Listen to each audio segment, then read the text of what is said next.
ፍፄና ሀብ ልጅቱን አስፈራራት። እንግዲህ ያስፈራራት ምክንያት ምንድን ነው? አርፈሽ ተቀመጭ፣ እስከምትወልጅ ድረስ ነገሮችን አብርደሽ ተቀመጭ፣ ከወለሽ በኋላ ሁሉም ነገር መፍትሄ ይበጅለታል። አሁን ግን ከኔ ጋር አሁን የምትይው ነገር ምንም ነገር የሚሆን ነገር የለም። ስለዚህ ልጁ የእሱ እንዳልሆነ እያመነልሽ ነው። ስለዚህ ተወለሽ በኋላ ነገሮች ሁላ ተመቻችተው ከዛ በኋላም ልጁን በሚረዳበት መልኩ ይረዳል እንጂ ልጆቹን ለመለያየት ተሆነ የመጣሽው ሌላ ነገር ምንም ነገር ከአንቺ ጋር የሚሆንበት ነገር የለም ብለዋታል ማለት ነው። ሰላም ሰላም፣ ውድና የተከበራችሁ ውድ ተመልካቾች እንደምን አላችሁ? ሁላችሁንም ሰላም ሰላም ብያለሁ። ሰላማችሁ በያላችሁበት ብዝት ትረፍ ይበልልኝ። ሁላችሁም ይህን ቪዲዮ ትታው ላይክ፣ ሼር፣ ሰብስክራይብ አድርጉት። የምታበረታቱኝ እጅግ አድርጌ አመሰግናለሁ ውድ ቤተሰቦች። ዛሬም እንግዲህ እንደተለመደው በአዲስ ቪዲዮ መጥቻለሁ። ትናንትና የተለቀቀውን በና ሀይሚዬ አይታችኋል። እንግዲህ እውነት በጣም ነው ያሳዘነች ሀይሚዬ። አሁንም ቢሆን እውነት ብሩኬም ሆነ ሀይሚዬ በጣም ያሳዝናሉ። በቃ የማይለያዩ ሰዎች ናቸው እንለያይ እያሉ ያሉት ማለት ነው። በጣም ከባድ ነው እውነት። በጣም ነው ያሳዘነች እሷ በተለይ በጣም ያሳዝናኛል ወላሂ። እና ብቻ ፈጣሪ ያግዛቸው እንግዲህ አላ ያግዛቸው ሁለቱንም ማለት ነው። እውነታውን እሱ ያወጣላቸውና ፍቅራቸውን ይመልስላቸው ማለት ነው። እንግዲህ ትናንትና ቀለበቷን አውጥታ ሰጥታለች ማለት ነው። ቀለበቷን አውጥታ የሰጠችው ተስፋ አለ ብዬ አልጠብቅም በማለት ነው። ስለዚህ ሀይሚ ደግሞ ታውቃላችሁ በጣም የዋህናት። ልጁ መጎዳት የለበትም። እናንተ ትልልቅ ወይ ናችሁ፣ እናንተ አውቃችሁ የሰራችሁ ነው። ግን የማያውቀው ልጅ መጎዳት ምንም ነገር የለበት ነበር እያለ ያለችው እያሰበች ያለችው ለልጁ ነበረ። እውነት ለመናገር አስባችሁታል? ራሷን እንደዛ እያደረገ ግን ለልጁ ታስባለች። አያችኋት አይደል? እና ብቻ መልካም ሰው መቼም ሁልጊዜ መልካም ነገር አይገጥመውም። ብዙ ነገሮች ፈተናዎች ይገጥሙታል። ብዙ ነገሮች የዋህ በመሆናችሁ ብቻ የምትገፉበት በጣም ብዙ ፈተናዎች ይበዛሉ። እንግዲህ አላ ያግዝሽ የኔ ውድ እውነት የፍቅራችሁ አምላክ እንግዲህ አላ ይመልሳችሁ ማለት ነው። ይህም ማለት እወዳለሁ። ሁላችሁም በዱዓ ደግሞ አግዛቸው። ኮሚኒቲ ላይ የተለያዩ ቦታ ላይ ማለት ነው። ፍፄ እኔ ወንድሜም በደንብ አርጌ አውቀዋለሁኝ። እንደ ወንድሜ ጓደኛዬ ብቻ ሳይሆን ወንድሜም ነው። ሁሉንም ነገር ስለሱ እኔ አውቃለሁ። ምንም ነገር አያደርግም። ስለዚህ ይሄ ልጅ የሱ አይደለም እያለ ነበር ትናንትና። እንግዲህ ቢኪ ደግሞ የሱ የሆነ እንደሆነ እያለ ቢኪ በጣም እየተከራከረ ነው። አላቅም ያየ ወይም የሰማው ነገር ካለ የምናውቀው ነገር የለም ማለት ነው እና የሱ ነው እያለ እየተከራከረለን ነበረ ማለት ነው። ሀብም እንግዲህ ወንድሜን በደንብ አርጌ ነው ማውቀው፣ ጠንቅቅ አርጌ ያውቀዋለሁኝ። ነገሮች ብቻ አሁን ላይ እስተሚረግቡ ድረስ ነገሮች እስተሚስተካከሉ ድረስ ነው እንጂ ከዛ በኋላ ውጤቱ ይታወቃል ብሏል ማለት ነው። እንግዲህ እሱም ብሩኬም የኔ አይደለም፣ የኔ ምንም ነገር በፍጹም አይደለም፣ የሆነ ነገር አርጋይ ከሆነ ግን የማውቀው ነገር የለም፣ ግን አግኝቻታለሁ ብሏል ማለት ነው። ይህን ነገር ግን እኔ አላደረግኩትም በፍጹም ብሏል ማለት ነው። አሁን ላይ እንግዲህ ነፍሰ ጡር መሆኗ ተረጋግጧል።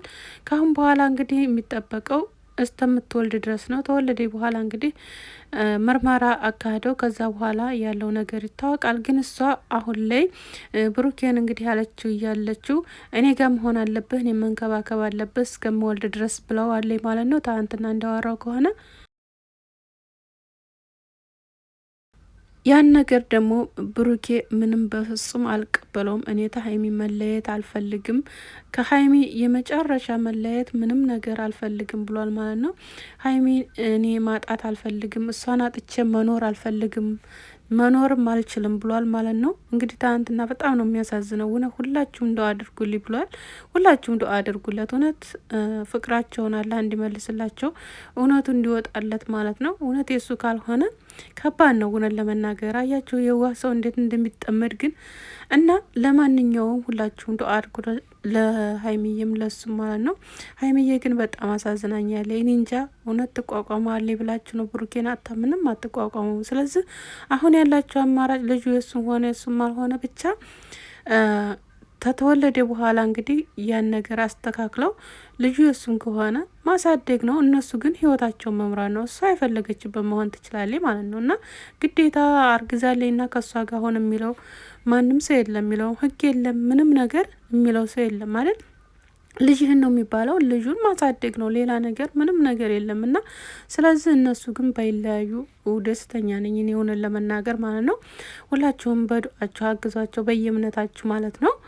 እና እንግዲህ አስፈራርተዋታል። አድበስ ተቀመጪ፣ ምክንያቱም እስከምወልጅ ድረስ ምንም አይነት ነገር እንትን አትበ ወደዛ ወደዚህ ነገሮችን አታካጅ እያሏት ነው።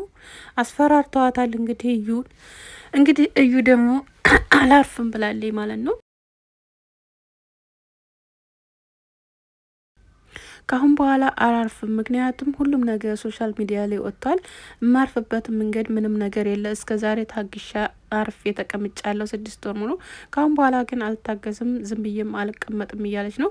ምንም እንደምታመጣ አናቅም። እውነት ለመናገር እንግዲህ ጠልፋ ወይም አስገድዳት አስገባውም እንደሆነ እናያለን ማለት ነው። እኔ የገረመኝ ነገር እንደ እውነት እናንተ ግን ቤተሰብ እውነት አስባችሁታል? ግን አንድን ሰው ማለት ነው መያዣ መንገድ ትታጡ፣ ያ ሰው የማይፈልጋችሁ ሰው እናንተን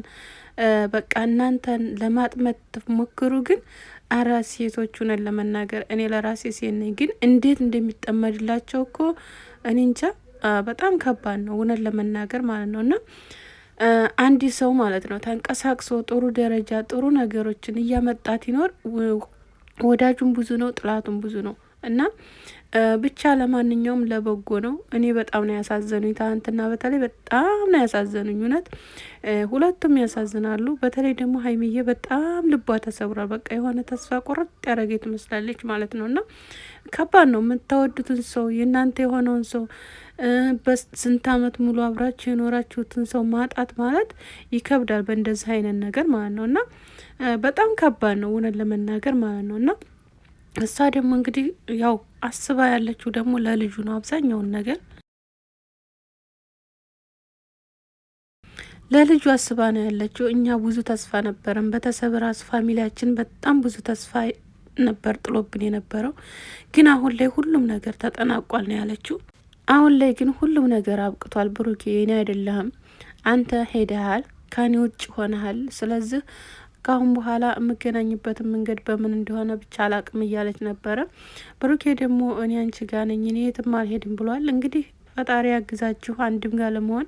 በነገራችን ላይ ከዛችኛዋ ጋር በምንም ታምር አብሮ አይሆኑም። ግን ምን መሰላችሁ ያው አንዳንድ ሰዎች ደግሞ ለብቻዋ እንድትሆናለች ሴትም ብኮን ምናምን ሴትም ብኮን ያለውን ነገር እስከሚወለድ ድረስ ግዴታዋ ነው። ምክንያቱም አውቃ የሰጠችው ነው። እና ስለዚህ ራሷ ናት መወጣት ያለባት እውነቱ እስከሚወጣ ድረስ። እውነቱ ተወጣ ደግሞ ልጁ ነው በቃ መንከባከብ ባለበት መንገድ ይንከባከባል ማለት ነው። እና ስለዚህ ምንም የሚካበድ ነገር የለውም። አወል መራ የመጀመሪያ ጊዜ እሷ ብቻ አይደለችም እኮ ዲቃላም ሆነ ምንም የምትወልደው እየወለዱ ብዙ ልጆች እያሳደጉ እንዲሁም አላባት እያሳደጉ ያሉ ሰዎች አሉ አይደል? ስለዚህ ልጁ የእሱ ከሆነ ምናልባት በማለት ነው ይህንን የምላችሁ ማለት ነው። ግን ልጁ ደግሞ የሱ ታልሆነ ደግሞ አባቱን ትፈልጋለች ማለት ነው። ገና ፈልጋ እስከምታገኝ ድረስ ያኔ በቃ ያላት አማራጭ ማሳደግ ነው አይደል እንዴ? ስለዚህ ይሄ ነገርም አለኮ እና ስለዚህ ለማንኛውም ከነሱ ራስ ላይ ግን ብወርጅላቸው ደስ ይለናል ሁላችንም። ሆነን ለመናገር በቃ እነሱን ታያቸውና ተፋታቸው። ልጅሽን በመወልጅበት ሰዓት ወለጂ ከልጆቹ ጋር ግን እጅሽን አንሺ ነው ምለው እኔም በራሴ ማለት ነው። የእናንተ አመለካከት ደግሞ አላቅም ተመልካቾች። እርግጠኛ ነኝ እናንተም ይሄንኑ ነው እያላችሁ ያላችሁ እሷን ምክንያቱም ገና እስከምትወልድ ድረስ ከዛ በኋላ 10 ብታስፈራራ 10 የፈለገችውን ነገር ብታመጣ ማንም ህግም ሆነ ምንም የመጨረሻ ነገር ኒካ 80 ስለሌላት እንዲሁም ደግሞ ባሏ እንዳልሆነ ያ ነገር ማረጋገጫ ካለ ስለዚህ ምንም ነገር የምታመጣው ነገር የለም። ባሏ ሆኖ ወይም ከሷ በፊት ማለት 80 ኖራቸው ወይ በሰርግ ተጋብተው አርግዛ ጥሏት ወጥቶ ቢሆን ሊታሰርም ይችላል ሊያዝም ይችላል። ግን አሁን ላይ ምንም ነገር መረጃ የለውም። ስለዚህ እሱ በቃ እሱ ነው ያስረገዘኝ ብላ ነው እንጂ የመጣችው። እሱ ደግሞ እኔ ምንም ነገር ያረኩን ነገር የለም እያለ ነው ያለው። ስለዚህ ምንም አታገኘውም ማለት ነው። እና ያው ምን መሰላችሁ ብሩኬ ደግሞ ለሴት ልጅ ያለውን ክብር ታውቃላችሁ አይደል? በጣም ክብር አለው ለሴት ልጅ ታውቃላችሁ፣ ሁላችሁም የምታውቁን ነገር ነው። ስለዚህ ያ ነገር ስላለበት በቃ ነገሮች በቃ ለምን እንደዚህ ይሆናሉ ብሎ የሚያስበው ያን ነገር ነው። እና ስለዚህ ያ ነገር ደግሞ እሱ አልፈለገውም። ሴት ስለሆነች የሆነ እንድትጎዳ ምንም ነገር አልፈለግም ማለት ነው። እንግዲህ መፍትሄ ይሆናል። ይፍጠርላቸው። ወዳችኋለሁ። ሻር፣ ላይክ፣ ሰብስክራይብ